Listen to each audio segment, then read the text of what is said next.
Good evening and welcome to Horror of History on Blood Moon Radio, a show going back into the depths of time to highlight gruesome tales and spine-tingling stories.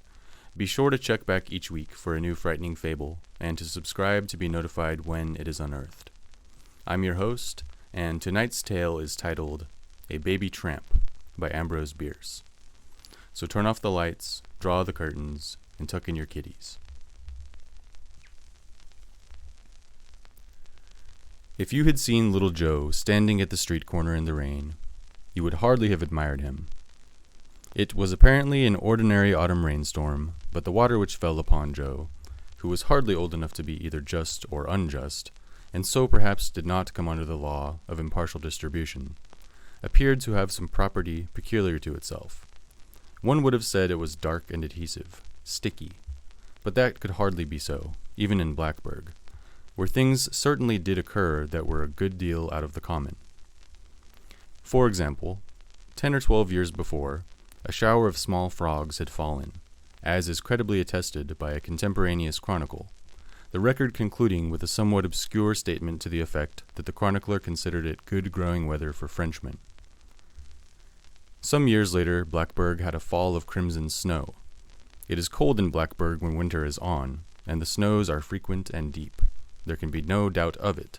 The snow in this instance was of the color of blood, and melted into water of the same hue, if water it was, not blood. The phenomenon had attracted wide attention, and science had as many explanations as there were scientists who knew nothing about it. But the men of Blackburg, men who for many years had lived right there where the red snow fell, and might be supposed to know a good deal about the matter, shook their heads and said something would come of it. And something did, for the next summer was made memorable by the prevalence of a mysterious disease, epidemic, endemic, or the Lord knows what, though the physicians didn't, which carried away a full half of the population. Most of the other half carried themselves away and were slow to return, but finally came back, and were now increasing and multiplying as before. But Blackburg had not since been altogether the same. Of quite another kind, though equally out of the common, was the incident of Hetty Parlow's ghost. Hetty Parlow's maiden name had been Brownon, and in Blackburg that meant more than one would think. The Brownons had, from time immemorial, from the very earliest of the old colonial days, been the leading family of the town. It was the richest and it was the best, and Blackburg would have shed the last drop of its plebeian blood in defense of the Brownon fair fame.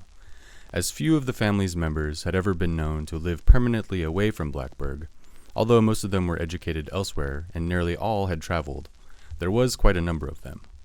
The men held most of the public offices, and the women were foremost in all good works. Of these latter, Hetty was most beloved by reason of the sweetness of her disposition, the purity of her character, and her singular personal beauty. She married in Boston a young scapegrace named Parlow, and like a good Brownon, brought him back to Blackburg forthwith and made a man and a town councillor of him. They had a child which they named Joseph and dearly loved, as was then the fashion among parents in all that region. Then they died of the mysterious disorder already mentioned, and at the age of 1 whole year Joseph set up as an orphan.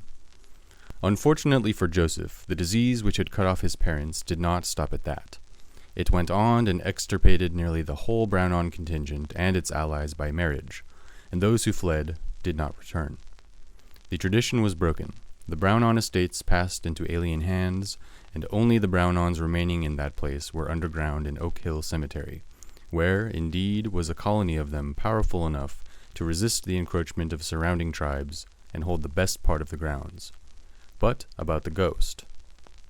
One night, about 3 years after the death of Hetty Parlow, a number of the young people of Blackburg were passing Oak Hill Cemetery in a wagon. If you have been there, you will remember that the road to Greenton runs alongside it on the south. They had been attending a May Day festival at Greenton, and that serves to fix the date. Altogether there may have been a dozen, and a jolly party they were, considering the legacy of gloom left by the town's recent somber experiences. As they passed the cemetery, the man driving suddenly reined in his team with an exclamation of surprise. It was sufficiently surprising, no doubt, for just ahead, and almost at the roadside, though inside the cemetery, stood the ghost of Hetty Parlow. There could be no doubt of it, for she had been personally known to every youth and maiden in the party. That established the thing's identity. Its character as ghost was signified by all the customary signs: the shroud, the long undone hair, the far-away look, everything. This disquieting apparition was stretching out its arms toward the west, as if in supplication for the evening star, which certainly was an alluring object, though obviously out of reach. As they all sat silent, so the story goes, every member of that party of merrymakers, they had merry-made on coffee and lemonade only, distinctly heard that ghost call the name Joey, Joey. A moment later, nothing was there. Of course, one does not have to believe all of that. Now, at the moment, as was afterward ascertained, Joey was wandering about in the sagebrush on the opposite side of the continent, near Winnemucca, in the state of Nevada. He had been taken to that town by some good persons distantly related to his dead father, and by them adopted and tenderly cared for. But on that evening the poor child had strayed from home and was lost in the desert.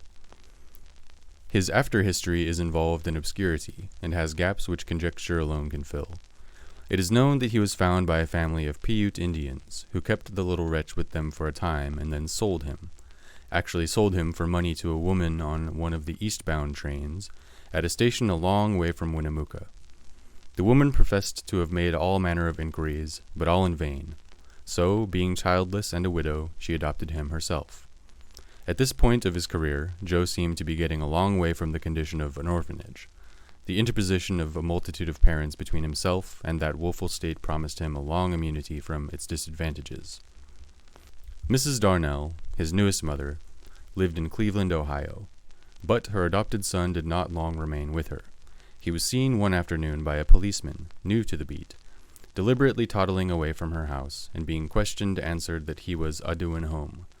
He must have traveled by rail somehow, for 3 days later he was in the town of Whiteville, which, as you know, is a long way from Blacksburg. His clothing was in pretty fair condition, but he was sinfully dirty. Unable to give any account of himself, he was arrested as a vagrant and sentenced to imprisonment in the infants' sheltering home, where he was washed.